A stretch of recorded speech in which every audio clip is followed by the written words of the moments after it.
শয়তান ছিল বুদ্ধিজীবী, আদম আলাইহিস সালাম ছিলেন জ্ঞানী। শয়তান শুদ্ধা। আল্লাহ পাক যখন সকলকে বললেন সবাই মিলে আদমকে সিজদা দাও, সবাই মিলে সিজদা করলো, মিস্টার ইবলিস সিজদা করলো না, কপাল পুড়ল, জম্মের পোড়া। আল্লাহ পাক জিজ্ঞেস করলেন, ইবলিস রে, আমার হুকুমটা তুই মানলি না কেন? কোন জিনিস তোরে বাধা দিল আমার হুকুম অমান্য করতে? মানলি না কেন? সে বলছে, আল্লাহ পাক, এটা মানি নাই একটা বৈজ্ঞানিক কারণেই, একটা দার্শনিক কারণেই মানতে পারি নাই। কারণ হচ্ছে তারে বানাইছো মাটি দিয়া, আমার বানাইছো আগুন দিয়া, আমি অতি অনেক ভালো। নাউযুবিল্লাহ। তো বড় কপাল পোড়া। আগুনের গতি হলো ঊর্ধ্বমুখী, মাটির গতি নিম্নমুখী। ঊর্ধ্বগতি সম্পন্ন একটা জিনিসকে নিম্নমুখী জিনিসের সামনে মাথা নত করতে বলা তোমার একটা অবৈজ্ঞানিক অদার্শনিক হুকুম হয়ে গেছে। নাউযুবিল্লাহ। আল্লাহ পাক বললেন, মরদুদ, বিতাড়িত, সব আমল বরবাদ করে দিলাম।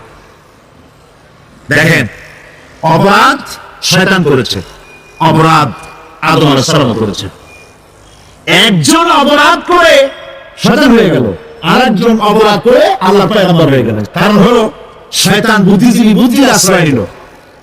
আদম আলাইহিস সালাম তিনি বুদ্ধির আশ্রয় নেন নাই, তিনি আকলের, তার জ্ঞানের কাছে তিনি আশ্রয় নিয়েছেন। অর্থাৎ তিনি চিন্তা করতেছিলেন যে আল্লাহ পাক আমাকে নিষেধ করলেন একটা গাছের কাছে যেতে, আমিও গেলাম, বউ গেল, যা নিষেধ করলেন সেটা করলাম। এখন যদি আল্লাহ আমাকে প্রশ্ন করেন যে আমার হুকুম অমান্য করলা কেন, কি জবাব দেব? আদম আলাইহিস সালাম জবাব খুঁজে পাচ্ছিলেন না। হযরত আদম আলাইহিস সালাম কোন আর্গুমেন্টের কাছে গেলেন না, কেঁদে কেঁদে অস্থির হয়ে যাচ্ছে। আল্লাহ রাব্বুল আলামিন যখন প্রশ্ন করবেন, আদম রে, আমার হুকুম ভাঙলি কেন, অমান্য করলি কেন, কি জবাব দেব? আর ঠিক সেই মুহূর্তেই রব্বুল আলামিন প্রশ্ন করলেন, আদম রে, আমার হুকুম অমান্য করলে কেন? হযরত আদম আলাইহিস সালাম কোন বুদ্ধির আশ্রয় না নিয়া আর জ্ঞান তাকে বলে দিল। আল্লাহ তাকে কালেমা শেখায় দিলেন। উদ্বুদ্ধ হয়ে তিনি আল্লাহ রাব্বুল আলামিনের সামনে মাথা নত করে দিয়ে বললেন, রব্বানা যালামনা, হে আল্লাহ, আমি আমার নফসের পরে, যালামনা আনফুসানা, আমি আমার নফসের পরে জুলম করেছি, অত্যাচার করেছি। ওয়া ইন লাম তাগফির লানা, তুমি যদি আমাকে ক্ষমা না করো। জ্ঞান কত দেখেন, শুধু ক্ষমা চান নাই, বলেছেন তুমি যদি আমাকে ক্ষমা না করো, ওয়া তারহামনা, আর যদি দয়া না করো, লানাকুনান্না মিনাল খাসিরিন, আমি ক্ষতিগ্রস্ত হয়ে যাব। রাজি হন নাই? আল্লাহ রাব্বুল আলামিন হযরত আদম আলাইহিস সালামকে শুধু ক্ষমা করলেন না, ক্ষমাও করলেন, আর নবীর মর্যাদা দিয়ে আল্লাহ রাব্বুল আলামিন দুনিয়ায় পাঠাইয়া দিলেন। বুদ্ধি দিয়ে কাফেররা বুদ্ধির আশ্রয় গ্রহণ করে সর্বনাশ করেছে, যে পরকাল হইতে পারে না, মরে যাবে আবার উপর, আবার এই শরীর কেমনে তৈরি হবে, এইটা তাদের বুদ্ধিতে কুলায় নাই। কিন্তু বুদ্ধি দিয়া চিন্তা করলে বোঝা যাইতো যে হ্যাঁ, পরকাল একটা হইতে পারে। আর একটা কথা বলি, সেটা হলো এই, বহুত মানুষ আছে পরকাল বিশ্বাস করে না। আছে না? এমন আছে। এখন আমরা বিশ্বাস করি পরকাল, আমরা কারা কারা বিশ্বাস করি? হাত উঁচু করে দেখান তো। আলহামদুলিল্লাহ বলি, বলেন আলহামদুলিল্লাহ। এখন যারা বিশ্বাস করে না তাদেরকে জানাতে চাই, আমরা যারা পরকালে বিশ্বাস করি, তাহলে পরকাল যদি না হয়, কিয়ামত যদি না হয়, বিচার আচার যদি কিছু না হয়, আমরাও বেঁচে গেলাম, আপনারাও বেঁচে গেল। কিন্তু সত্য সত্যই যদি পরকাল একটা হয়, বিচার যদি হয়, আমরা বেঁচে যাবো, ফেঁসে যাবো তোমরা। প্রিয় ভাই সব, আল্লাহ রাব্বুল আলামিন সুন্দর করে বুঝাচ্ছেন। দেখো, এই যে সারা বছর এই যে ইটা কি বলে পরকাল কেন হবে, এটা বুদ্ধি দিয়ে চিন্তা করো, জ্ঞান দিয়ে চিন্তা করো। সারা বছর ব্যবসা করার পর হিসাব নিকাশের একটা দিন আসে, আসে না? বলেন আসে কিনা? হিসাব নিকাশের একটা দিন আসে সারা বছর ব্যবসা করার পর, সারা বছর লেখাপড়া করার পর, তারপরে কি বলে পরীক্ষা দেওয়ার একটা দিন আসে, আসে না? সারা জীবন আপনি এখানে কাজ বাজ করলেন, এখানে আপনি ভালো করলেন, মন্দ করলেন, এর কোনো জবাব হবে না, বিচার হবে না। এটা পাগলের চিন্তা করতে পারে, আর পাগলেরা চিন্তা করে বলেই তারা বলে, পাগলেরই এটা কথা, মাটির পুতুল যেমনে নাচায় তেমনি নাচি, পুতুলের কি দোষ? মরে দেখেন, এই গান যারা বিশ্বাস করে, মরে দেখেন অবস্থাটা কি হয়। ফেরেশতারা আয়সা ধোপায় যেমন কাপড় আশ্রয়, ওইরকম ঠ্যাং ধরিয়া কবরের মধ্যে আশ্রয় দেওয়ার বলবে, যেমনে আশ্রয় তেমনি আসরাই ফেরেশতার কি দোষ?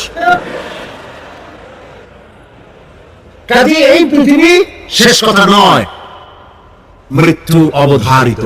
মনে রাখবে না? এবার দেখেন আল্লাহ কি বলেন, আল্লাযী খালাকাল মাউতা ওয়াল হায়াতা লিয়াবলুয়াকুম আইয়ুকুম আহসানু আমালা। আল্লাহ পাক বলছেন, আমি মৃত্যু আর জীবন সৃষ্টি করেছি। কেন করেছি? লক্ষ্য করুন, লিয়াবলুয়াকুম, যাতে করে আমি তোমাদেরকে পরীক্ষা করে নিতে পারি। কি ব্যাপারে? আইয়ুকুম আহসানু আমালা, আমলের দিক থেকে, নেক কাজের মধ্যে থেকে, ভালো কাজ এবং খারাপ কাজের মধ্যে থেকে, আইয়ুকুম আহসানু আমালা, ভালো কাজের দিক থেকে তোমাদের মধ্যে কে উত্তম, কে ভালো মানুষ, এইটার পরীক্ষা নেওয়ার জন্য আমি মৃত্যু আর জন্মের সৃষ্টি করেছি। প্রিয় ভাই সব খুব লক্ষ্য করুন, জন্ম আর মৃত্যু, জন্ম হলে মৃত্যু হবেই, না হবে না। এই যে একটা ডিউরেশন, একটি সময়, এই সময়টা হলো পরীক্ষার সময়। আমরা যারা পড়াশোনা করেছি, আপনারা পড়াশোনা করেছেন নিশ্চয়ই, কলেজে অথবা হাই স্কুলে অথবা মাদ্রাসায়, প্রতি বছর একটা করে পরীক্ষা আসে, আসে না পরীক্ষা? এই পরীক্ষার ডিউরেশন কত সময়? 3 ঘন্টা। কয় ঘন্টা বলে? 3 ঘন্টা। এই 3 ঘন্টা পরীক্ষা দিতে গিয়ে আপনারা কি কোনো ছাত্রকে দেখেছেন যে প্রশ্নপত্র সামনে নিয়ে গল্প করতেছে, প্রশ্নপত্র সামনে নিয়ে তাস খেলে, জুয়া খেলে, আরেকদিকে তাকায় থাকে? প্রতি মুহূর্ত সে কাজে লাগাচ্ছে, প্রতি মুহূর্ত কাজে লাগাচ্ছে। 3 ঘন্টা পুরো হওয়া, 2 ঘন্টার মধ্যে পরীক্ষা তার শেষ হয়ে গেছে, কিন্তু সে চলে যাচ্ছে না, বাকি আরো 1 ঘন্টা, আধা ঘন্টা রিভাইজ করতেছে। সে যা যা পরীক্ষা দিয়েছিল প্রশ্ন অনুযায়ী জবাবগুলি ঠিক হয়েছে কিনা সে মিলিয়ে দেখে। কারণ কি? কারণ হলো এই পরীক্ষা যদি ফেল করি, বাপ মায়ের কষ্ট করা পয়সাগুলি বিফলে চলে যাবে, আমি চাকরি পাবো না, আমার জীবনটা 1 বছরের জন্য নষ্ট হয়ে যাবে। এই জন্য সে এত খাটাখাটনি করে পরীক্ষায় ভালো ফল করার জন্য সে পরীক্ষা দেয়, এবং পরীক্ষার রেজাল্ট এই পৃথিবীতেই হয়। ঠিক কিনা বলে? খাতা দেখতে যতদিন লাগে তারপরে পরীক্ষা হয়। খুব লক্ষ্য করুন, আমাদেরও একটা পরীক্ষা চলতেছে এই পৃথিবীতে, সকলে। ওইটা শিক্ষাঙ্গনের পরীক্ষা, এটা জীবনের পরীক্ষা। এই যে ওর পরীক্ষার ডিউরেশন, সময়কাল 3 ঘন্টা, আর আমাদের পরীক্ষা, সমস্ত মানুষের পরীক্ষার সময়কাল হলো জন্ম থেকে শুরু করে মৃত্যু পর্যন্ত। এর মধ্যে বালেগ হওয়া পর্যন্ত সময়টা কনসিডারেবল, ক্ষমার যোগ্য। 15 বছর 12 বছর বালেগ হইতে যে কয় বছর লাগছে, এইটা যা করছেন, যা বলছেন সব মাপ। কিন্তু বালেগ হওয়ার পর থেকে নিয়ে মৃত্যু পর্যন্ত যা যা করবেন, সমস্ত কাজের হিসাব আল্লাহর কাছে দিতে হবে। একটা প্রশ্ন করি আপনাদের কাছে, রাগ করবেন না তো? বলবেন যে কথা বলতে তো আপনি আসছেন, আমাদের দিয়ে খাটান কেন? এরকম চিন্তা করবেন না তো? প্রশ্নটা হচ্ছে, বলেন তো দেখি, পৃথিবীর মধ্যে সব চাইতে মূল্যবান জিনিস, দামি জিনিস কোনটা? ইখতিলাফ হয়ে গিয়েছে, ইখতিলাফ হয়েছে। কেউ বলেছে যৌবন, কেউ বলেছে কোরআন, কেউ বলেছে ইসলাম। আর যারা বেশি বুদ্ধি রাখে তারা খামোশ, তারা কথা বলে নাই। কোনটা পেয়ে কোন জ্বালা চুপ করে থাকে ভালো। সব থেকে মূল্যবান জিনিসের নাম সময়। সব থেকে মূল্যবান জিনিসের নাম কি? এবার বলেন, এই পৃথিবীর মানুষ সব থেকে অপচয় করে কোন জিনিসে? সময়। সময়ের অপচয় আমরা যা করি। আমি সেদিন পুলিশ লাইনে আমার একটা বক্তব্য ছিল, কয়েক হাজার পুলিশ ছিল সেখানে, জুমার দিন। আমি বলছিলাম জুমার আগে তাদের সামনে, আজ আপনাদেরকে বলি, বাড়িতে আজকে রাত্রে ক্যালকুলেটর, কম্পিউটার, ক্যালকুলেটর না থাকে যদি কাগজ কলম হাতে নেন। জীবনের 15 বছর বাদ দেন, এখন আপনার বয়স এখন যা, এই বয়সে প্রতিদিন ওই যৌবন প্রাপ্তির পর থেকে এই পর্যন্ত প্রতিদিন টেলিভিশনের সামনে নাটক দেখার জন্য, সিনেমা দেখার জন্য, ন্যাশনাল জিওগ্রাফি দেখার জন্য, ডিসকভারি দেখার জন্য, স্পোর্টস দেখার জন্য প্রতিদিন কয় ঘন্টা টিভির সামনে আপনি বসেন। এরপরে আপনি এমনিতে সপ্তাহে কয় ঘন্টা হয়, মাসে কয় ঘন্টা হয়, বছরে কয় ঘন্টা হয়? বয়স এখন আপনার 50 বছর। আবার বলেন, লক্ষ্য করে দেখো, সমুদ্রের লবণাক্ত পানিগুলি বাষ্প আকারে মেঘমালায় পরিণত করে দেই, আর বাতাসকে হুকুম করি মেঘটাকে টেনে নিয়ে যাও। অমুক জায়গায় আল্লাহ যেখানে বৃষ্টি দিতে চান বাতাস মেঘকে ছেড়ে নিয়ে সেখানে নিয়ে আসে। বৃষ্টির পানিগুলি পড়ল, আল্লাহ পাক বলেন আকাশের সেই বৃষ্টির পানি দিয়া মরা জমিনকে আমি জিন্দা করে দিলাম। ফাআহিয়ানা বিহিল আরদা বাদা মাউতিহা, এই মৃত্যু জমিনকে আমি জিন্দা করলাম। সেখানে তুমি বীজ বপন করলে, সেই বীজগুলি বীজের মাথা ফাটাইয়া চারাগুলি কে বের করে দিল। মাটির আস্তরণের মধ্যে কদুর বিচি, লাউ বিচি, আপনারা কদু কর না লাউ বলেন, যেটাই হোক বুঝলি হইল, কদু অথবা লাউ একই কথা, অথবা যে কোনো শাক সবজি উদ্ভিদ এর চারা, এর বীজ মাটিতে দেওয়া হলো। মাটিটা পেটে চারা যে পাতা দুটো বেরিয়ে আসলো, এই পাতা কি শক্ত না নরম?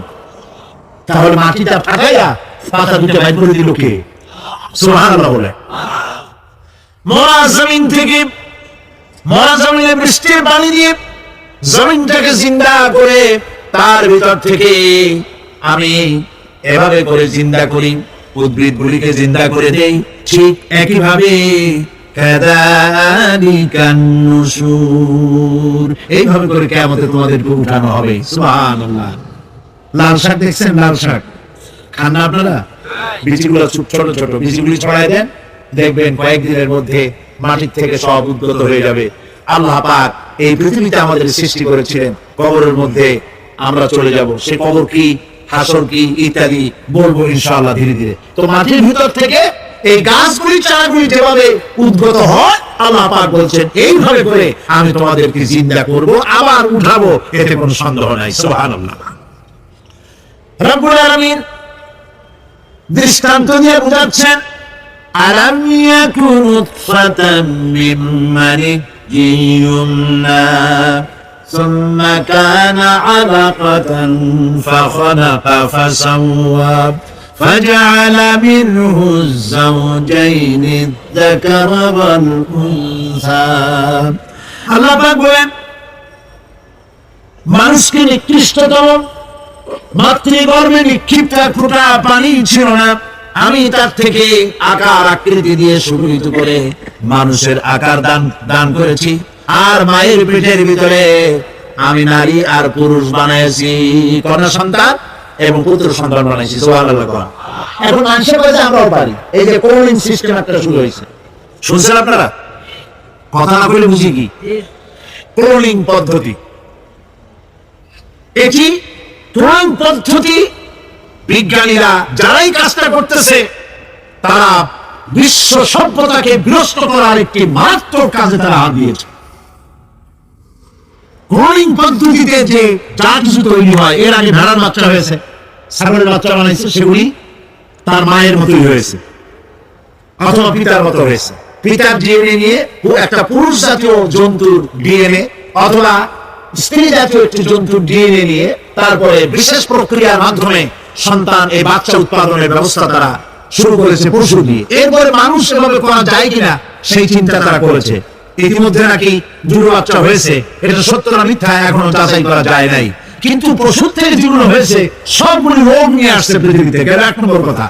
দুই নম্বরে ডিএনএ এর মাধ্যমে যে মানব শিশু পয়দা হয় তার সবগুলি তার মায়ের অনুকরণে হয়, একেবারে অবিকল মায়ের চেহারা নিয়ে আসতেছে, অবিকল পিতার চেহারা নিয়ে আসতেছে।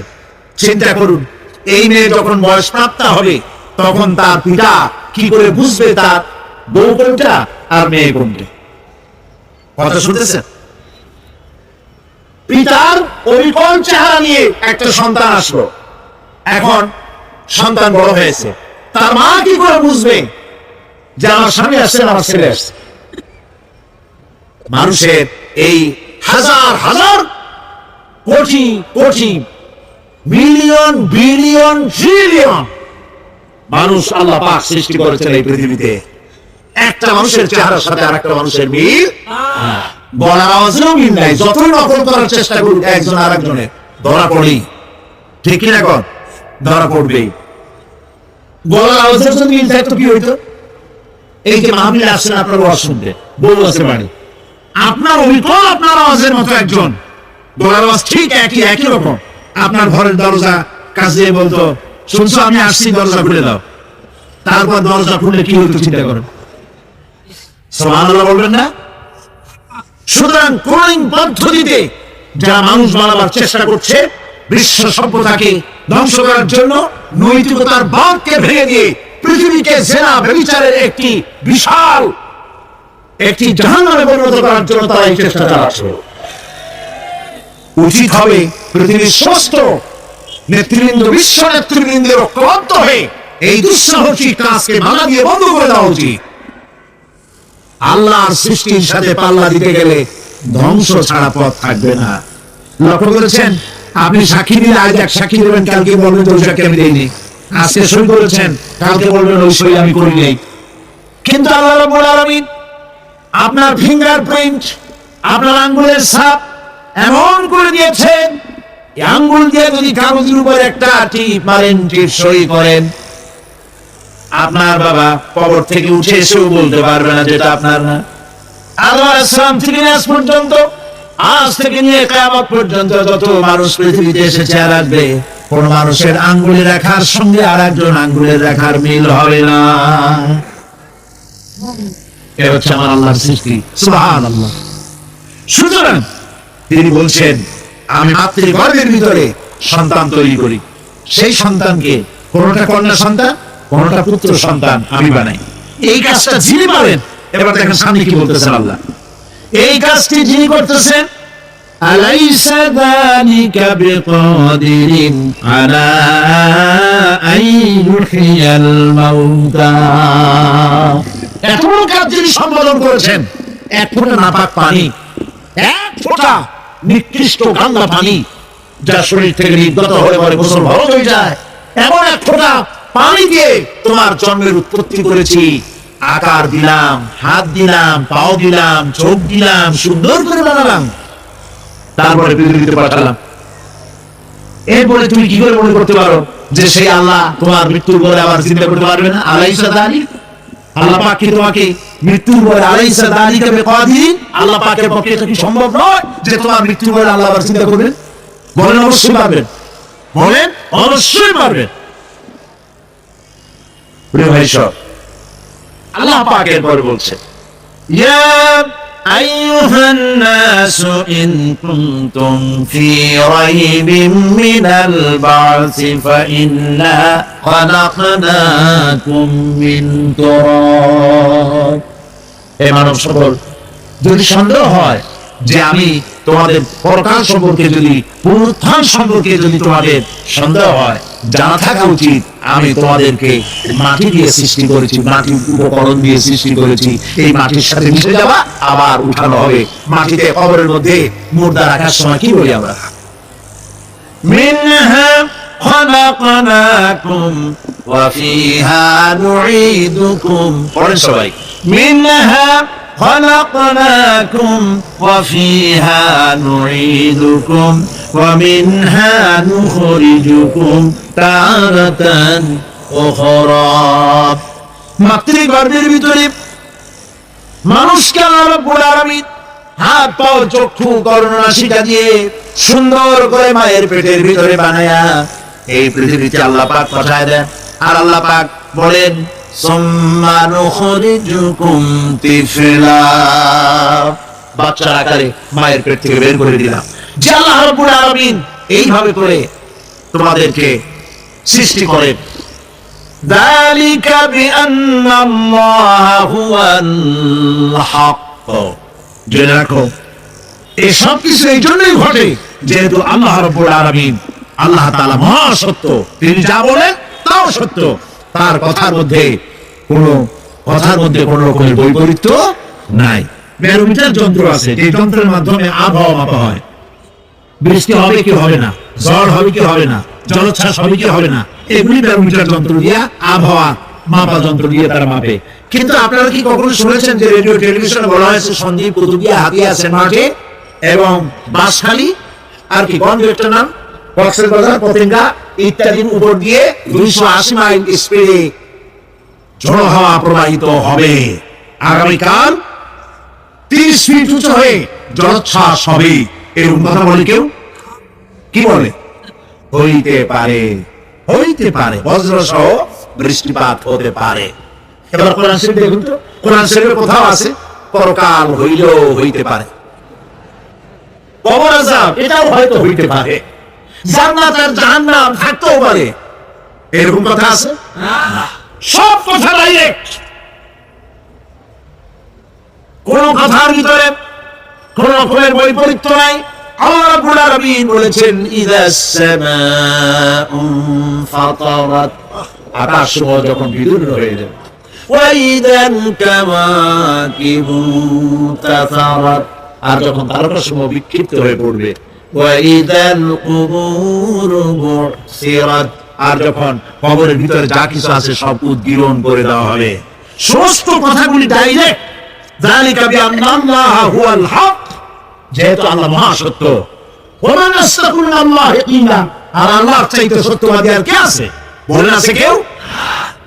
সে আল্লাহ রাব্বুল আলামিন বলেন এত কিছু কাজ এত সুন্দর ব্যবস্থাপনা করে যিনি করেন, ওয়া আন্নাহু ইউহিল মাউতা ওয়া আন্নাহু আলা কুল্লি শাইইন কাদির। সে আল্লাহ রাব্বুল আলামিন তোমাদেরকে তোমাদের মৃত্যুর পরে আবার জিন্দা করবেন, এতে সন্দেহ করার কোনো কারণ নাই। وأن الساعة آتية لا ريب فيها وأن الله يبعث من في القبور। আল্লাহ পাক বলছেন অবশ্যই কিয়ামত আসবে, তাকে কেউ বিন্দু মাত্র এতে কোনো সন্দেহ নাই। আর وأن الله يبعث من في القبور, আর আল্লাহ পাক অবশ্যই কবরে যা কিছু আছে সব বের করে নিয়ে আসবেন। কান্নাহুম জারাদুন মুনতাশির, যেমন আপনারা দেখছেন কিনা এই যে যখন বন্যা বলে পানি টানি যখন উঠে, বন্যা নাকি বলে তুফান, বন্যা ইত্যাদি যখন হওয়ার সম্ভাবনা হয়, তখন মাটি থেকে গ্রাম্য পরিবেশে দেখা যায় মাটি থেকে পোকামাকড় গুলি এভাবে উঠতে থাকে। দেখছেন আপনারা, দেখছেন কিনা? পাখাওয়ালা পিঁপড়াগুলি এভাবে সব উঠতে থাকে। কান্নাহুম জারাদুন মুনতাশির, এইভাবে করে পোকামাকড় পতঙ্গগুলি যেভাবে মাটি থেকে উদ্গত হতে থাকে, সমস্ত খবরগুলি থেকে মানুষগুলি ভাবে উদ্গত হয়ে যাবে। পরকালের জীবন যে হবে এতে কোনো সন্দেহ নাই। সেই ব্যাপারে আল্লাহ পাক বলছেন আনতুম আশাদ্দু খালকান আমিস সামাউ বানাহা, তোমরা যে পুনরুত্থান সম্পর্কে অস্বীকার করো, এবার চিন্তা করো তোমারে বানানো কঠিন না ওই মহা আকাশটা বানানো কঠিন? কোনটা কঠিন বলেন না আপনারা, কোনটা কঠিন? আপনারা একটু তাকায় দেখেন তো, এই যে বিশাল প্যান্ডেল, এই প্যান্ডেলে খুঁটি আছে না নাই? আছে কিনা? কতগুলো খুঁটি গুনতে আপনার আধা ঘন্টা খানে সময় লাগবে, ঠিক না?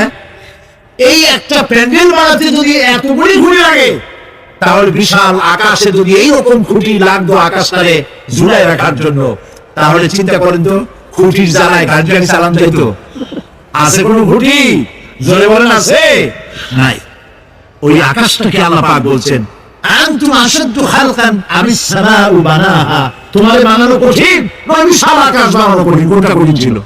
তো ওই আকাশটা বানানোই তো আল্লাহ পাকের কাছে সহজ হয়ে গেছে। তাহলে তোমার একবার বানাইয়া যে একবার বানাতে পেরেছেন তিনি আবার চিন্তা করতে পারবেন না, এই চিন্তা কেন করো? আল্লাহ রাব্বুল আলামিন কোরআনে কারীমের ভিতরে পরিষ্কার করে বলেছেন, ওরা বলে কাফের বেঈমানেরা বলে ক্বালা মান ইউহয়িল ইযামা ওয়া হিয়া রামীম, আমাদের হাড় গোড় যখন পচে যাবে, গলে যাবে, কে আমাদের চিন্তা করবে? জবাবে আল্লাহ পাক বলেন, হে নবী আপনি বলুন কুল ইউহয়িয়াল্লাযী আনশাহা আউওয়ালা মাররা, আপনি বলে দিন যে আল্লাহ রাব্বুল আলামিন একবার তোমাকে সৃষ্টি করেছেন, প্রথমবার যিনি সৃষ্টি করেছেন, দ্বিতীয়বার মৃত্যুর পরে আবার তিনি জিন্দা করবেন। কেন বিশ্বাস করো না? সুতরাং এই যে আল্লাহ পাক মানুষকে জীবন দিয়েছেন, এই জীবনের পরে মৃত্যু, মৃত্যুর পরে আবার আমাদের সকলকে উঠতে হবে এবং আল্লাহ পাকের দরবারে আমাদেরকে উপস্থিত হতে হবে।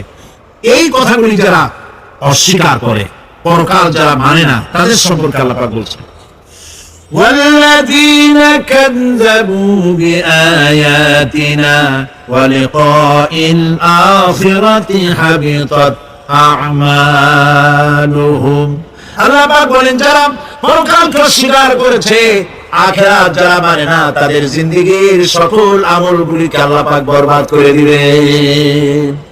পরকালের বিশ্বাসের উপরে ভিত্তি করেই মানুষের চরিত্র ভালো হইতে বলেন পারে। একটা দৃষ্টান্ত নেই, একটা দৃষ্টান্ত, এই যে যারা চুরি করে, ডাকাতি করে, সন্ত্রাস করে মানুষ মারে, এখন তো আল্লাহর রহমতে সন্ত্রাস বন্ধ হয়েছে, হয় নাই? হয়েছে কিনা? সন্ত্রাস বন্ধ হয়েছে, আলহামদুলিল্লাহ বলে। এই সন্ত্রাসগুলি করে কি জন্য? এদের ধারণা নাই যে আল্লাহ পাক আমাদেরকে উঠাইতে পারবে, আমাদের মৃত্যু হবে, পরকালের চিন্তা নাই বলেই তারা এই কাজটা করে। সান্দাবাজি, মাস্তানি, কে আপনাকে ঠেকাবে? পুলিশের ভয় আপনি ঘুষ দিবেন না, পুলিশে দেখে ফেলবে। অথবা কোন পুলিশ মনে করলো যে আমার ঊর্ধ্বতন অফিসার তো দেখেন আমি ঘুষ নেই। এরা যাতে অন্যায় না করে, অফিসাররা, গভর্নমেন্টের লোকেরা অন্যায় না করে, জনগণ অন্যায় না করে, সেই জন্য এন্টি করাপশন ডিপার্টমেন্ট রাখা হয়েছে, দুর্নীতি দমন বিভাগ। দুর্নীতি যাতে না করে সেই জন্য দুর্নীতি দমন বিভাগ। দুর্নীতি দমন বিভাগ যেন দুর্নীতি না করে সেই জন্য এন্টি করাপশন। এখন দুর্নীতি যাতে না হয়, ওই দমন বিভাগে দুর্নীতি বন্ধ করার জন্য জারি বানানো হলো, তারাও যাতে আবার দুর্নীতি না করে সেই জন্য এন্টি করাপশন। কত এন্টি বানাবেন? শিখাইতে পারবেন না, ঠেকাতে পারবেন না। পুলিশ দিয়া, বিডিআর দিয়া, আর্মি দিয়া, পিটাইয়া, ঠ্যাঙ্গাইয়া, মায়ের স্রোতে লুলা বানাইয়াও মানুষের চরিত্র ভালো বানাইতে পারবেন না। মানুষের চরিত্র কেমন ভালো বানানো হবে? 5 কোটি টাকা বলে যে হুজুর অমুক অফিসার খুব ভালো, টাকা পয়সা খায় না। আরে ভাই, কত খায় না তাই কর, কদ্দুর হইলে খায়, এরকম লোক আছে। তবে হ্যাঁ, আল্লাহ মেহেরবানি, ভালো অফিসারও আছে, আলহামদুলিল্লাহ বলুন। আমাদের দেশে ভালো অফিসার যখন, আলহামদুলিল্লাহ বলুন। সেই জন্য রাতের আধারে কোটি কোটি টাকার অফার আসছে, কেউ দেখে না। এইখান থেকে, এই টাকার খাওয়া থেকে, অথবা জেনা করা থেকে, অথবা মদ পান করা থেকে গোল্ডেন অপরচুনিটি, সুযোগ আসছে। জেনা করা যায়, মদ খাওয়া যায়, টাকা নেওয়া যায়, অবৈধ টাকা। এই অপরাধ থেকে বাঁচাতে পারে একমাত্র পরকালের জবাবদিহিতা, আখিরাতের ভয়। আল্লাহর কাছে আমাকে জবাবদিহি করতে হবে, এই ভয় ছাড়া আর কোনো কিছুই মানুষের এই বিপদ থেকে মানুষের চরিত্র ভালো বানাইতে পারে না। মানুষের চরিত্র ভালো বানানোর জন্য এটাই হচ্ছে একমাত্র পথ। সেই জন্য আল্লাহ পাক আখিরাতের জীবন রেখেছেন, উঠতে সেখানে হবেই। এই পৃথিবীতে একবার যখন আসছি, আমাদেরকে জিন্দা আল্লাহ করবে এবং সমস্ত কথাগুলির জবাব আল্লাহর কাছে দিতে হবে। পরকালের ব্যাপারে আল্লাহ পাক একটা ঐতিহাসিক যুক্তি দিয়েছেন, অনেক যুক্তি কোরআন কারীমে দিয়েছেন। আরেকটি যুক্তি আপনারা শোনেন, একেবারে ঐতিহাসিক যুক্তি। আল্লাহ পাক বলছেন, মহান আল্লাহ তাআলা আখিরাতের বাস্তবতা সম্পর্কে একদিকে যেমন তার সৃষ্টির কলা কৌশল সম্পর্কে বলেছেন, আরেকদিকে মানুষকে চিন্তা ভাবনা করতে বলেছেন। চিন্তা ভাবনা করে দেখো, কালের সাক্ষী, কালের পুঞ্জীভূত সাক্ষী গ্রহণ করো, দেখো যে পরকাল হবে কিনা, এই আল্লাহ পাক কিয়ামতে তোমাদেরকে উঠাতে সক্ষম কিনা। আল্লাহ রাব্বুল আলামিন বলেন, ওয়াতুর ওয়া কিতাবিম মাসতুর ফি রাক্কিম মানশুর ওয়াল বাইতিল মা'মুর ওয়াস সাকফিল মারফুর ওয়াল বাহরিল মাসজুর ইন্না আযাবা রাব্বিকা লাওয়াকি' মা লাহু মিন দাফি'। সূরা তুর। আল্লাহ পাক বলেন, তুর পাহাড়ের শপথ, তুর পাহাড়ের শপথ, সেই প্রকাশ্য পবিত্র গ্রন্থের শপথ যা লিপিবদ্ধ রয়েছে মুসলিম ঝিল্লিতে, চর্ম ঝিল্লিতে লিপিবদ্ধ রয়েছে। আরো শপথ বাইতুল মামুরের, আরো শপথ সুউচ্চ আকাশে, আরো শপথ উচ্ছ্বাসিত তরঙ্গায়িত সমুদ্রে। নিশ্চয়ই সেই আযাব আসবে, আযাব মানে কিয়ামত, সেই পরকাল অবশ্যই আসবে। মা লাহু মিন দাফি', এই শাস্তি থেকে, এই কিয়ামত আসা থেকে, এই কিয়ামত সংঘটিত হওয়া থেকে রোধ করার মতো ক্ষমতা কারো নাই। সুবহানাল্লাহ। এখন আল্লাহ পাক তুর পাহাড়ের কসম করছেন। তুর পর্বত হচ্ছে সেই পর্বতের কথাই ধরা যাক, যেখানে এটি ঐতিহাসিক পর্বত। হযরত মুসা আলাইহিস সালামকে আল্লাহ রাব্বুল আলামিন যেখানে নবুয়তের শীর্ষস্থান পড়িয়ে দিয়েছিলেন তুর পাহাড়ের ভিতরে। অতুর সিনিন, তুর পাহাড়ের কসম আল্লাহ পাক বলছেন। এবং খোদায়ে আল্লাহ রাব্বুল আলামিনের সঙ্গে বিরোধিতা করার কারণে ফেরাউনকে এই তুর পাহাড়ের কাছে লোহিত সাগরের মধ্যে, দরিয়ায় নীলের মধ্যে আল্লাহ পাক ডুবিয়ে মেরেছিলেন এবং নির্যাতিত বনী ইসরাইলকে শাস্তি দেওয়ার চূড়ান্ত সিদ্ধান্ত এই তুর পাহাড়ে আল্লাহ পাক দিয়েছিলেন। আল্লাহ বলছেন, আমি সেই তুর পাহাড়ের কসম করি, ও কিতাবিন মাসতুর, এবং পবিত্র গ্রন্থের শপথ, যে গ্রন্থগুলি নাযিল হয়েছে নবীদের উপরে, ইনজিল, তাওরাত, জাবুর, কোরআন, এই কিতাবগুলির কসম করি। সুবহানাল্লাহ। কোরআনের কসম করি, আল্লাহ পাক বলছেন এই কিতাবগুলির কসম করছি, তুর পাহাড়ের কসম করছি, কিতাবগুলির কসম করছি। ওয়াল বাইতুল মামুর, আর বাইতুল মামুরের কসম করছি। সেটা কি? আকাশের প্রত্যেকটি আকাশে একটি করে বাইতুল মামুর আছে। ওই আকাশের ফেরেশতারা এই বাইতুল মামুরকে কেন্দ্র করে আল্লাহ রাব্বুল আলামিনকে সিজদা দেয়। আল্লাহ পাক হযরত আদম আলাইহিস সালামকে বলেছিলেন, একটি ঘর বানাও, বাইতুল মামুরের নিচে বানাও। তিনি বললেন, আমি তো জানি না বাইতুল মামুর কোথায়। হযরত জিবরাইলকে পাঠানো হলো। বাইতুল মামুর আকাশের যেখানে আছে ঠিক সেই সোজা বর্তমানে মক্কা শরীফে যে কাবা শরীফ যা আছে, অবিকল আল্লাহ পাকের আকাশে বাইতুল মামুর যেখানে, তার সরাসরি নিচেই কাবা শরীফ স্থাপিত হয়েছে। আল্লাহ রাব্বুল আলামিন বলছেন, আমি এই বাইতুল মামুরের কসম করছি। এরপর আল্লাহ পাক বলছেন যে ফেরেশতারা যে বাইতুল মামুরকে তাওয়াফ করে এবং আল্লাহ পাকের ইবাদত করে, সেই বাইতুল মামুরের কসম। ওয়াসসাফিল মারফু, সুউচ্চ আকাশের কসম।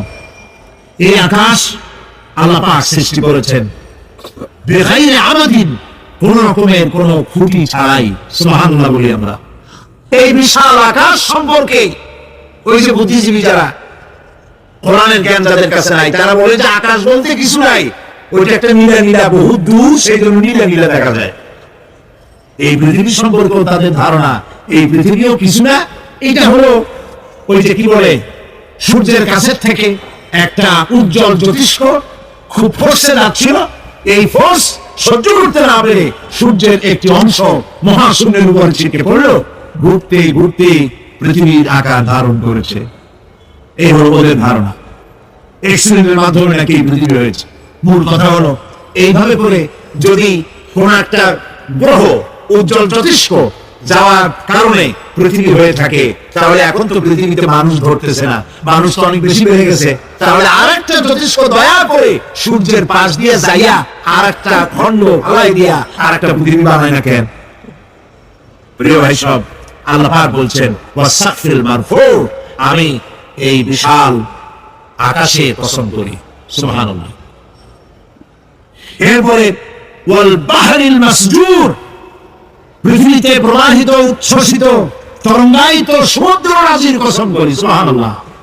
আচ্ছা বলেন তো, এই পৃথিবী এর নিচে কি? এই পৃথিবীর নিচে কি? এই পৃথিবী মহাশূন্যের উপরে ঘুরছে। লক্ষ্য করেন আল্লাহর কত বড় শক্তি। আটলান্টিক মহাসাগর কোথায়? বলতে পারবেন না?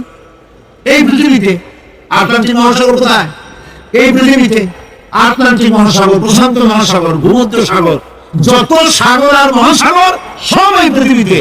এই পৃথিবী অসংখ্য পাহাড়, অসংখ্য সমুদ্র আর অসংখ্য মানবরাজি নিয়ে লাটিমের মতো ঘুরতেছে। সুবহানাল্লাহ। মহাশূন্যের উপর, মহাশূন্যের উপরে লাটিম যেমন ঘোরে, পৃথিবী তেমন ঘোরে, অথচ মানুষগুলো ছিটকে পড়ে যায় না, পানিগুলি উড়ে কোথাও পড়ে যায় না। সুবহানাল্লাহ বলতে ইচ্ছে করে না।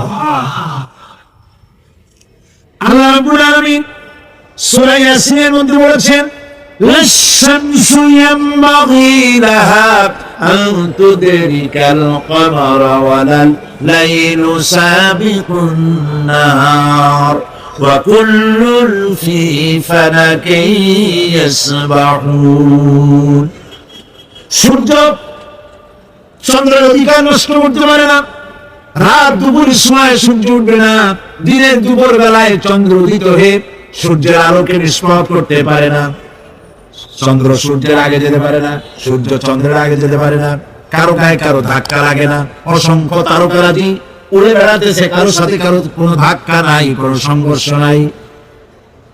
মহাশূন্যের উপরে সূর্য চন্দ্র যেমন ঘোরে,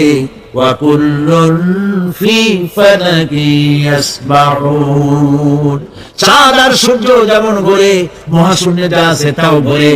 এই পৃথিবীটা মহাশূন্যের উপরে, গোটা পৃথিবী সমস্ত সমুদ্র আর মহাসমুদ্র নিয়ে সব ঘুরতেছে। সুবহানাল্লাহ। ওয়াল বাহরিল মাসজুর, তরঙ্গায়িত উচ্ছ্বসিত সমুদ্র রাজির কসম করি, সমুদ্র সন্ধি যাওয়ার সময় কেমন অবস্থা হয় যদি তুফানে পড়ে। দাল্লা মান তাদউনা ইল্লা ইয়াহু, সকলে কথা মানুষ ভুলে যায়।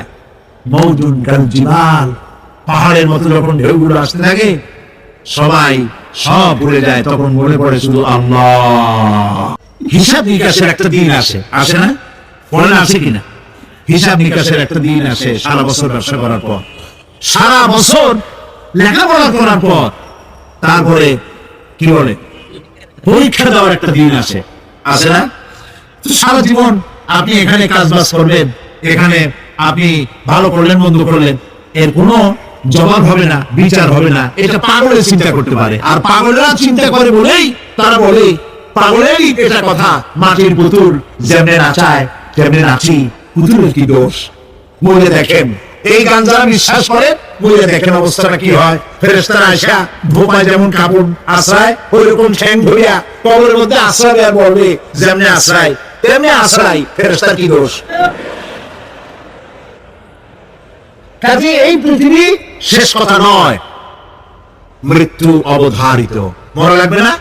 এবার দেখেন আমরা কি বলেন, আল্লাযী খালাকাল মাউতা ওয়াল হায়াতা লিয়াবলুয়াকুম আইয়ুকুম আহসানু আমালা। আল্লাহ পাক বলছেন, আমি মৃত্যু আর জীবন সৃষ্টি করেছি। কেন করেছি? লক্ষ্য করুন, লিয়াবলুয়াকুম, যাতে করে আমি তোমাদেরকে পরীক্ষা করে নিতে পারি। কি ব্যাপারে? আইয়ুকুম আহসানু আমালা, আমলের দিক থেকে, নেক কাজের মধ্য থেকে, ভালো কাজ এবং খারাপ কাজের মধ্য থেকে, আইয়ুকুম আহসানু আমালা, ভালো কাজের দিক থেকে তোমাদের মধ্যে কে উত্তম, কে ভালো মানুষ, এইটার পরীক্ষা নেওয়ার জন্য আমি মৃত্যু আর জন্মের সৃষ্টি করেছি। প্রিয় ভাই সব খুব লক্ষ্য করুন, জন্ম আর মৃত্যু, জন্ম হলে মৃত্যু হবেই, না হবে না। এই যে একটা ডিউরেশন, একটি সময়, এই সময়টা হলো পরীক্ষার সময়। আমরা যারা পড়াশোনা করেছি, আপনারা পড়াশোনা করেছেন নিশ্চয়ই, কলেজে অথবা হাই স্কুল অথবা মাদ্রাসায় প্রতি বছর একটা করে পরীক্ষা আসে, আসে না পরীক্ষা? এই পরীক্ষার ডিউরেশন কত সময়? 3 ঘন্টা। কয় ঘন্টা বলে? 3 ঘন্টা। এই 3 ঘন্টা পরীক্ষা দিতে গিয়ে আপনারা কি কোন ছাত্রকে দেখেছেন যে প্রশ্নপত্র সামনে নিয়ে গল্প করতেছে, প্রশ্নপত্র সামনে নিয়ে তাস খেলে, জুয়া খেলে, আর দিকে তাকায় থাকে? প্রতিটি মুহূর্ত সে কাজে লাগাচ্ছে, প্রতি মুহূর্ত কাজে লাগাচ্ছে। 3 ঘন্টা পুরা হওয়া, 2 ঘন্টার মধ্যে পরীক্ষা তার শেষ হয়ে গেছে, কিন্তু সে চলে যাচ্ছে না, বাকি আরো 1 ঘন্টা আধা ঘন্টা রিভাইজ করতেছে। সে যা যা পরীক্ষা দিয়েছিল প্রশ্ন অনুযায়ী জবাবগুলি ঠিক হয়েছে কিনা সে মিলিয়ে দেখে। কারণ কি? কারণ হলো এই পরীক্ষা যদি ফেল করি, বাপ মায়ের কষ্ট করা পয়সাগুলি বিফলে চলে যাবে, আমি চাকরি পাবো না, আমার জীবনটা 1 বছরের জন্য নষ্ট হয়ে যাবে। এই জন্য সে এত খাটাখাটনি করে পরীক্ষায় ভালো ফল করার জন্য সে পরীক্ষা দেয়, এবং পরীক্ষার রেজাল্ট এই পৃথিবীতেই হয়। ঠিক কিনা বলে? খাতা দেখতে যতদিন লাগে তারপরে পরীক্ষা হয়। খুব লক্ষ্য করুন, আমাদেরও একটা পরীক্ষা চলতেছে এই পৃথিবীতে, সকলে। ওইটা শিক্ষাঙ্গনের পরীক্ষা, এটা জীবনের পরীক্ষা। এই যে ওর পরীক্ষার ডিউরেশন, সময়কাল 3 ঘন্টা, আর আমাদের পরীক্ষা, সমস্ত মানুষের পরীক্ষার সময়কাল হলো জন্ম থেকে শুরু করে মৃত্যু পর্যন্ত।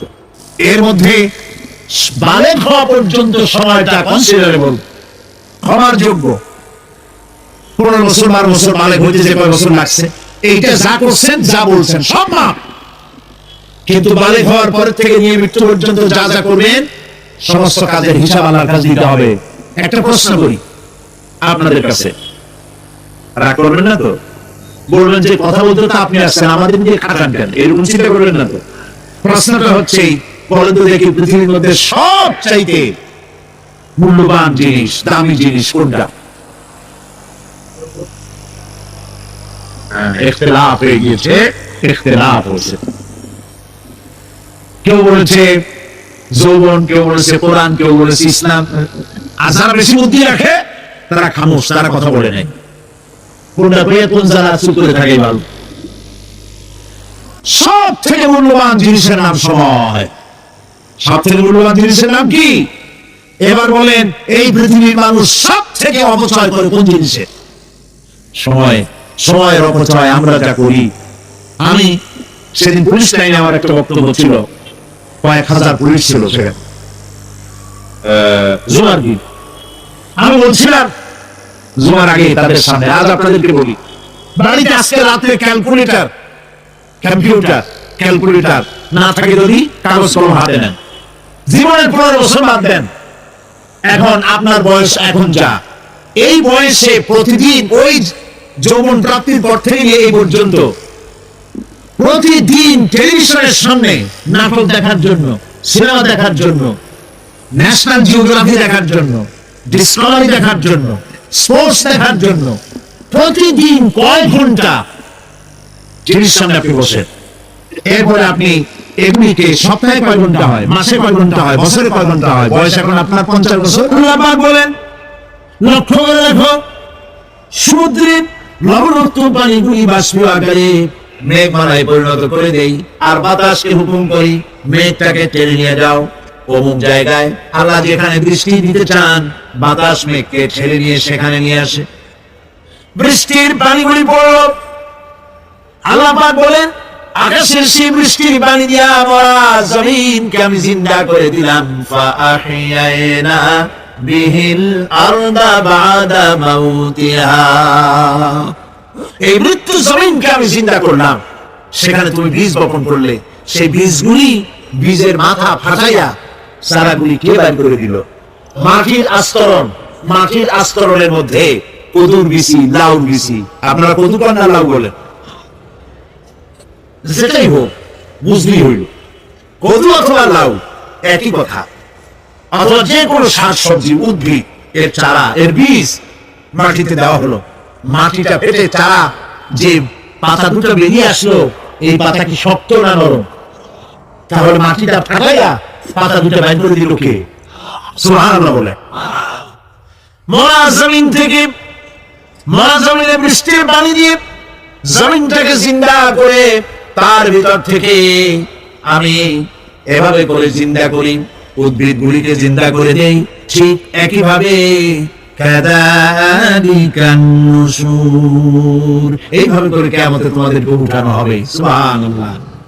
লাল শাক দেখছেন? লাল শাক খান না আপনারা? বীজগুলো ছোট ছোট, বীজগুলি ছড়ায় দেন, দেখবেন কয়েকদিনের মধ্যে মাটির থেকে সব উদ্গত হয়ে যাবে।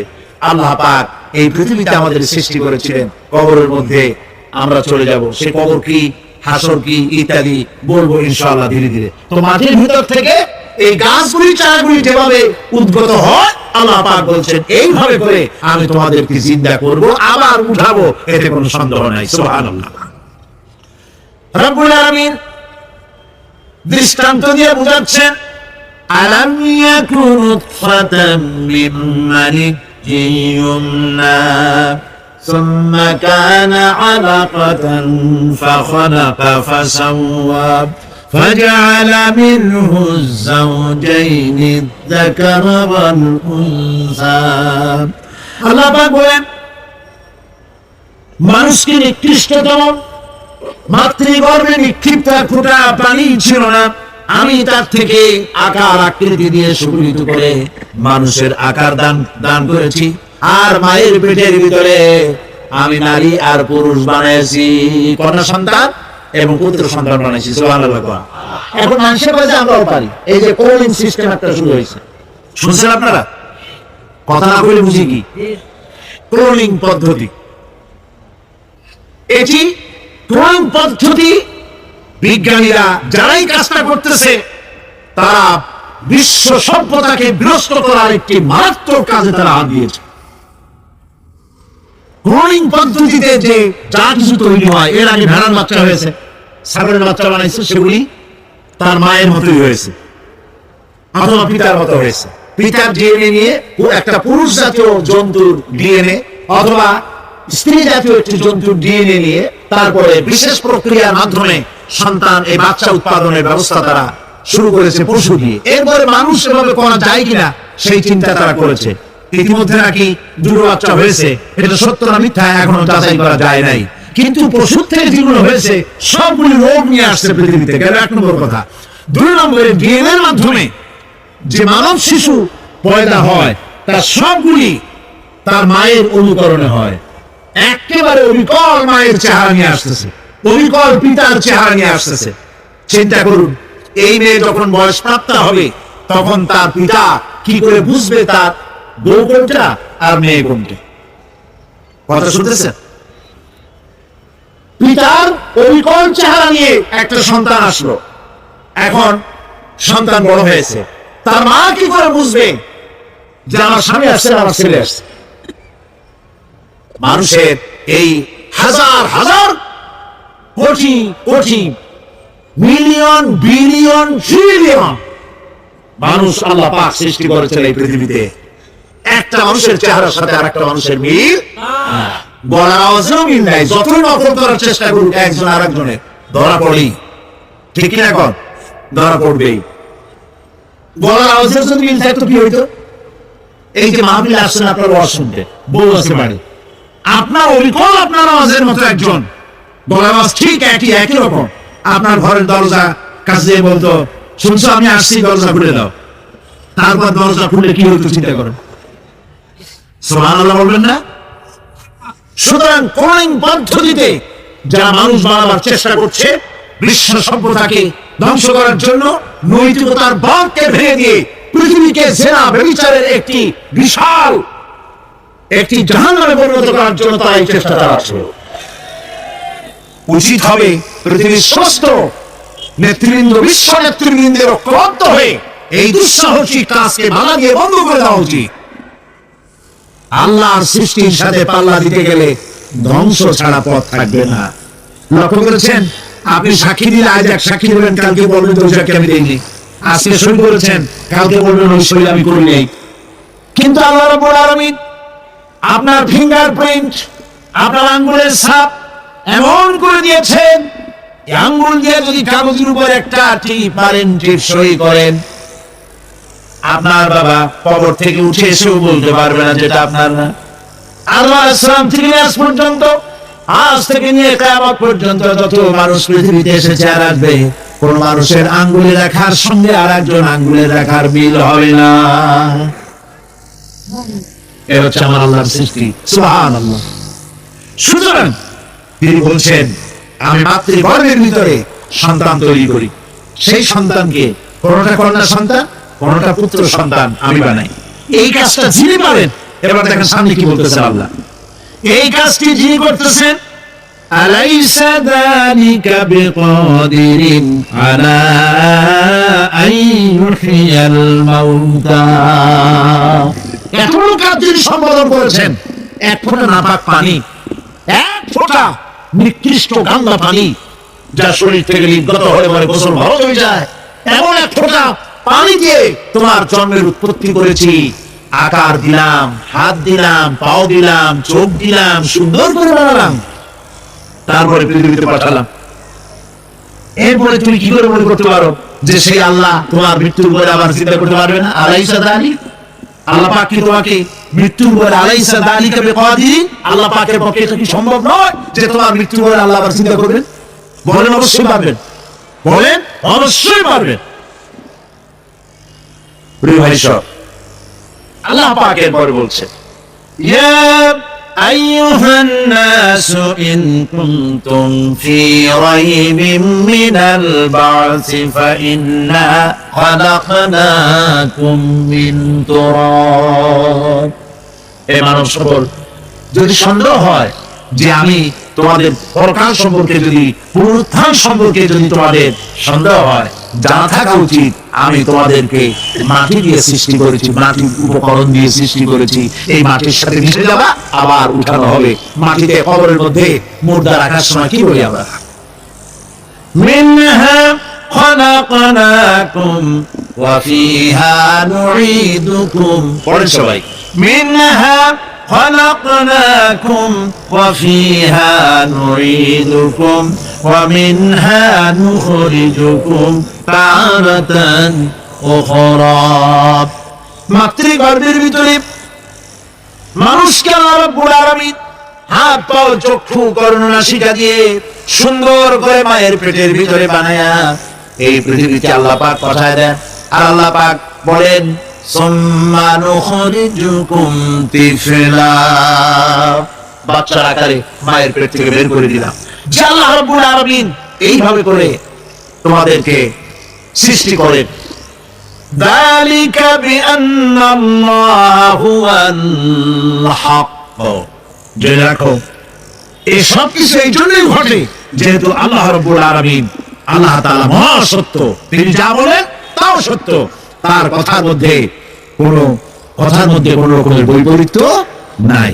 ব্যারোমিটার যন্ত্র আছে, যে যন্ত্রের মাধ্যমে আবহাওয়া মাপা হয়, বৃষ্টি হবে কি হবে না, ঝড় হবে কি হবে না, জলোচ্ছ্বাস হবে কি হবে না, এগুলি ব্যারোমিটার যন্ত্র দিয়ে, আবহাওয়া মাপা যন্ত্র দিয়ে তারা মাপে। কিন্তু আপনারা কি কখনো শুনেছেন যে রেডিও টেলিভিশনে বলা হয়েছে সন্দীপ কুতুবিয়া হাতিয়া আছেন মাঠে এবং বাঁশখালী আর কি গঞ্জ একটা নাম কক্সবাজার পতেঙ্গা ইত্যাদির উপর দিয়ে 280 মাইল স্পিডে ঝোড়ো হাওয়া প্রবাহিত হবে। আগামীকাল 30 ফিট উঁচু হয়ে জলোচ্ছ্বাস হবে, এরকম কথা বলে কেউ? কি বলে? হইতে পারে বজ্র সহ বৃষ্টিপাত হতে পারে। এবার কোরআন শরীফ দেখুন তো, কোরআন শরীফে কোথাও আছে পরকাল হইলেও হইতে পারে, কবর আযাব এটাও হয়তো হইতে পারে, জান্নাত আর জাহান্নাম থাকতেও পারে, এরকম কথা আছে? সব কথা ডাইরেক্ট, কোন কথার ভিতরে কোন রকমের বৈপরীত্য নাই। আল্লাহ রাব্বুল আলামিন বলেছেন ইযাস সামাউ ফাতারাত, আকাশ যখন বিদীর্ণ হয়ে যাবে, ওয়া ইযাল কাওয়াকিবু তাসারাত, আর যখন তারকাসমূহ বিক্ষিপ্ত হয়ে পড়বে, ওয়া ইযাল কুবুরু বুসিরাত, আর যখন কবরের ভিতরে যা কিছু আছে সব উদ্গীরণ করে দেওয়া হবে। সমস্ত কথাগুলি ডাইরেক্ট। যালিকা বিআন্নাল্লাহা হুয়াল হক, যেহেতু আল্লাহ মহা সত্য। ওয়া মান আসদাকু মিনাল্লাহি কিলা, আর আল্লাহর চাইতে সত্যবাদী আর কে আছে? বলেন আছে কেউ? সে আল্লাহ রাব্বুল আলামিন বলেন এত কিছু কাজ এত সুন্দর ব্যবস্থাপনা করে যিনি করেন, ওয়া আন্নাহু ইউহিল মাউতা ওয়া আন্নাহু আলা কুল্লি শাইইন কাদির। সে আল্লাহ রাব্বুল আলামিন তোমাদেরকে তোমাদের মৃত্যুর পরে আবার জিন্দা করবেন, এতে সন্দেহ করার কোনো কারণ নাই। وأن الساعة آتية لا ريب فيها وأن الله يبعث من في القبور। আল্লাহ পাক বলছেন অবশ্যই কিয়ামত আসবে, তাকে কেউ বিন্দু মাত্র এতে কোনো সন্দেহ নাই। আর وأن الله يبعث من في القبور, আর আল্লাহ পাক অবশ্যই কবরে যা কিছু আছে সব বের করে নিয়ে আসবেন। কান্নাহুম জারাদুম মুনতাশির, যেমন আপনারা দেখছেন কিনা এই যে যখন বন্যা বলে পানি টানি যখন ওঠে, বন্যা নাকি বলে তুফান, বন্যা ইত্যাদি যখন হওয়ার সম্ভাবনা হয়, তখন মাটি থেকে গ্রাম্য পরিবেশে দেখা যায় মাটি থেকে পোকামাকড় গুলি এভাবে উঠতে থাকে। দেখছেন আপনারা, দেখছেন কিনা? পাখাওয়ালা পিঁপড়াগুলি এভাবে সব উঠতে থাকে। কান্নাহুম জারাদুম মুনতাশির, এইভাবে করে পোকামাকড় পতঙ্গগুলি যেভাবে মাটি থেকে উদ্গত হতে থাকে, সমস্ত খাবারগুলি থেকে মানুষগুলি ভাবে উদ্গত হয়ে যাবে। পরকালের জীবন যে হবে এতে কোনো সন্দেহ নাই, সেই ব্যাপারে আল্লাহ পাক বলছেন আনতুম আশাদ্দু খালকান আমিস সামাউ বানাহা। তোমরা যে পুনরুত্থান সম্পর্কে অস্বীকার করো, এবার চিন্তা করো, তোমারে বানানো কঠিন না ওই মহা আকাশটা বানানো কঠিন? কোনটা কঠিন বলেন না আপনারা, কোনটা কঠিন? আপনারা একটু তাকায় দেখেন তো, এই যে বিশাল প্যান্ডেল, এই প্যান্ডেল খুঁটি আছে না নাই? আছে কিনা? কতগুলো খুঁটি গুনতে আপনার আধা ঘন্টা খানিক সময় লাগবে, ঠিক না? এই একটা প্যান্ডেল বানাতে যদি এতগুলি খুঁটি লাগে, তাহলে বিশাল আকাশে যদি এইরকম খুঁটি লাগতো আকাশটারে ঝুলাই রাখার জন্য, তাহলে চিন্তা করেন তো, খুঁটির জ্বালায় গাড়ি চালান যাইতো? আছে কোন খুঁটি? জোরে বলেন, আছে? নাই। ওই আকাশটাকে আল্লাহ পাক বলছেন আনতুম আশাদ্দু খালকান আমিস সামাউ বানাহা। তোমার বানানো কঠিন না বিশাল আকাশ বানানো কঠিন? কোনটা কঠিন ছিল? তো ওই আকাশটা বানানোই তো আল্লাহ পাকের কাছে সহজ হয়ে গেছে। তাহলে তোমার এই একবার বানাইয়া যে একবার বানাতে পেরেছেন, তিনি আবার চিন্তা করতে পারবেন না? এই চিন্তা কেন করো? আল্লাহ রাব্বুল আলামিন কোরআনে কারীমের ভিতরে পরিষ্কার করে বলেছেন, ওরা বলে, কাফের বেঈমানেরা বলে, ক্বালা মান ইউহয়িল ইযামা ওয়া হিয়া রামীম। আমাদের হাড় গোড় যখন পচে যাবে, গলে যাবে, কে আমাদের চিন্তা করবে? জবাবে আল্লাহ পাক বলেন, হে নবী আপনি বলুন, কুল ইউহয়িয়াল্লাযী আনশাহা আউওয়ালা মাররা। আপনি বলে দিন যে আল্লাহ রাব্বুল আলামিন একবার তোমাকে সৃষ্টি করেছেন, প্রথমবার যিনি সৃষ্টি করেছেন, দ্বিতীয়বার মৃত্যুর পরে আবার তিনি জিন্দা করবেন। কেন বিশ্বাস করো? সুতরাং এই যে আল্লাহ পাক মানুষকে জীবন দিয়েছেন, এই জীবনের পরে মৃত্যু, মৃত্যুর পরে আবার আমাদের সকলকে উঠতে হবে এবং আল্লাহ পাকের দরবারে আমাদেরকে উপস্থিত হতে হবে। এই কথাগুলি যারা অস্বীকার করে, পরকাল যারা মানে না, তাদের সম্পর্কে আল্লাহ পাক বলছেন, والذين كذبوا بآياتنا ولقاء الآخرة حبطت أعمالهم।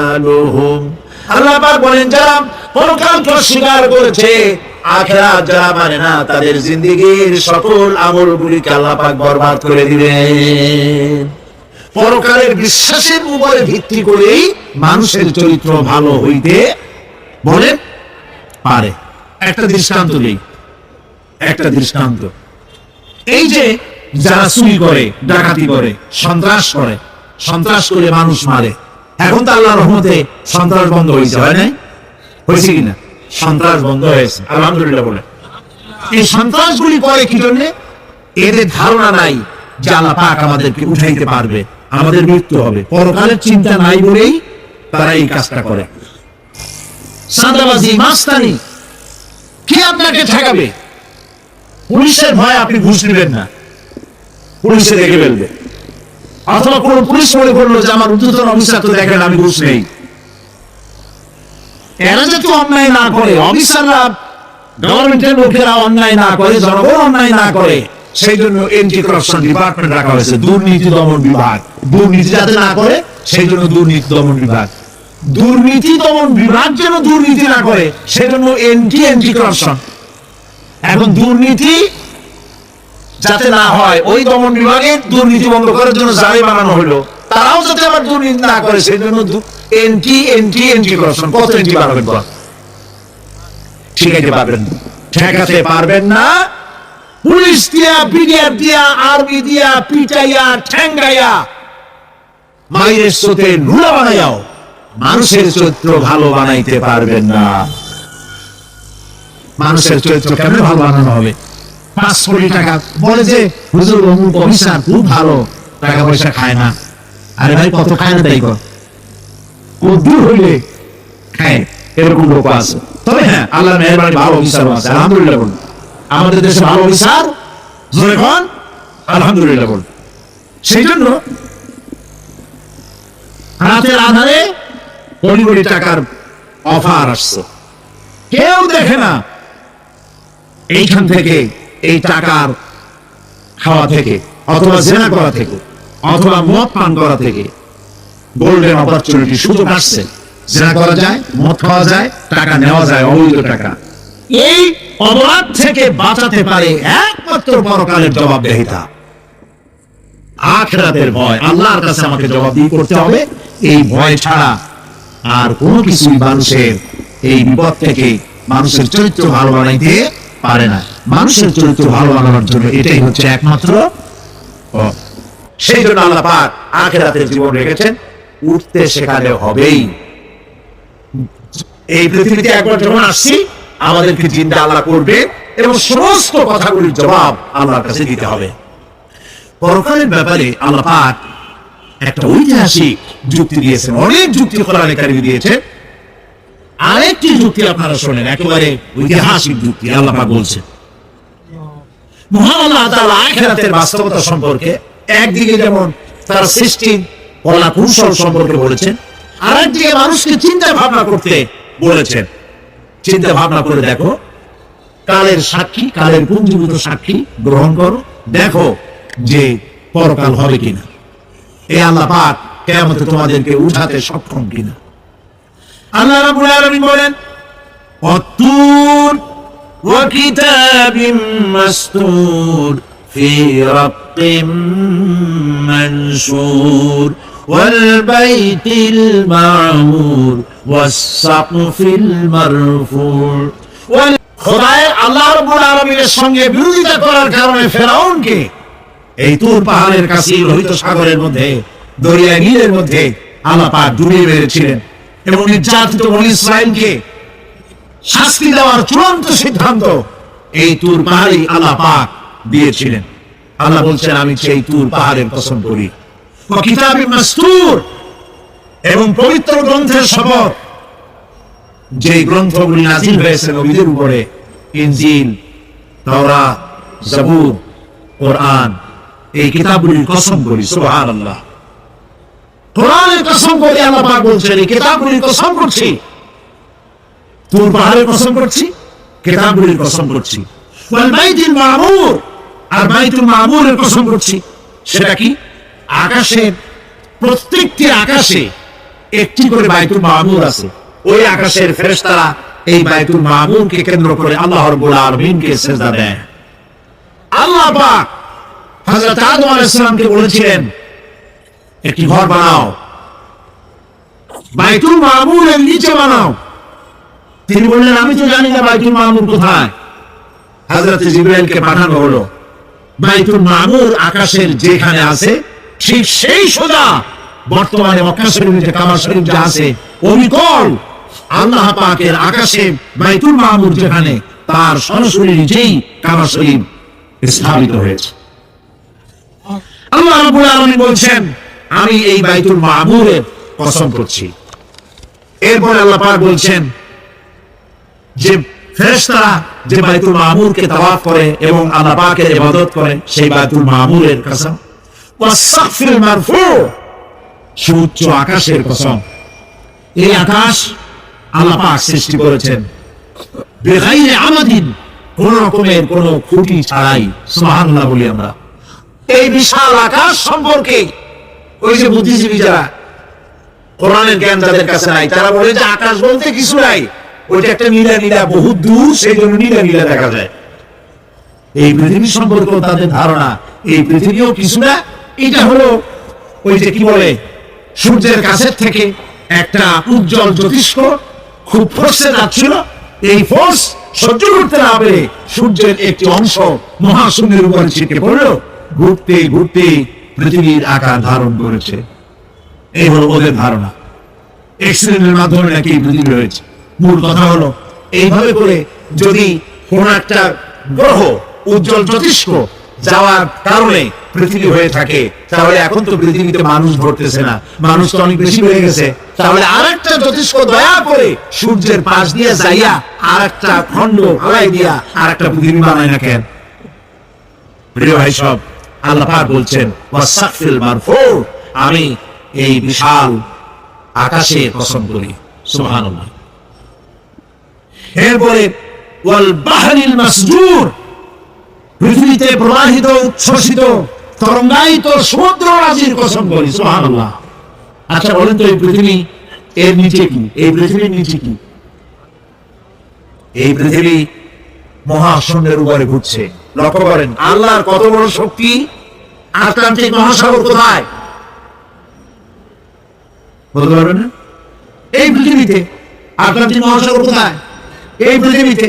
আটলান্টিক মহাসাগর, প্রশান্ত মহাসাগর, ভূমধ্য সাগর, যত সাগর আর মহাসাগর সব এই পৃথিবীতে। এই পৃথিবী অসংখ্য পাহাড়, অসংখ্য সমুদ্র আর অসংখ্য মানবরাজি নিয়ে লাঠিমের মতো ঘুরতেছে। সুবহানাল্লাহ। মহাশূন্যের উপর, মহাশূন্যের উপরে লাঠিম যেমন ঘোরে, পৃথিবী তেমন ঘোরে, অথচ মানুষগুলো ছিটকে পড়ে যায় না, পানিগুলি উড়ে কোথাও পড়ে যায় না। সুবহানাল্লাহ বলতে ইচ্ছে করে না। আল্লাহ রাব্বুল আলামিন